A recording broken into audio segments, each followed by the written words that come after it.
What's your thought on, just kind of listening to you? My mind right away goes to focus, right? So like you're in your 20s, we're humans. So there's Mhm, still like stuff we deal with when we're 20 that we didn't mhm. have to deal with when we were 20, when we were 10. And then you're 30 and there's still stuff you have to deal with at 30. But for some reason, 60, 70, the whole hips, knees, gray, it's so like it's such a focus.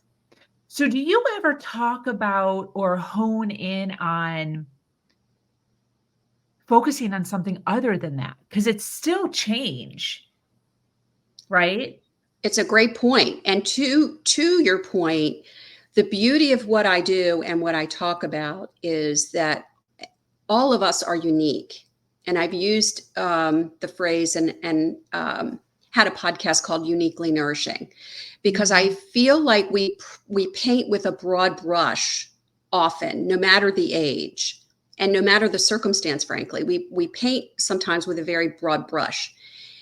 And to your point, I feel that part of my job is to listen to what's going on, to see if there is a need for focus. And frankly, sometimes, Sabrina, the focus is just take a breath. We Mm. move so often, we think so often, we have so many stimuli and so many messages coming in.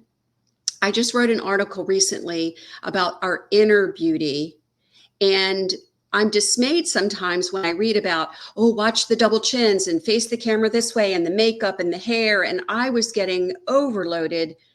And I thought, well, is anyone interested in what my message is, what I have to say versus, the outside? And again, I'm not minimizing that. I had to take a deep breath and go, okay, this is what I have to work with.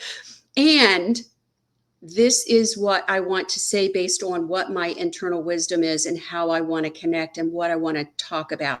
And I feel like sometimes as women, because we're used to taking care of many people, and I'm generalizing because many different people take care of different folks throughout their lives, that the focus can take a minute to figure out, because again, we transition. At 60, it may be this, and at 62, I may have an illness that needs my focus and moves my attention. And at 64, I may have a new hobby that wasn't on the radar yet. So it's about the flexibility and resilience of what do I need to do for myself at this time, and how do I stay connected if I'm feeling a little bit like I don't have grounding underneath of me, because that can still happen as we get older. Yes, absolutely. I love everything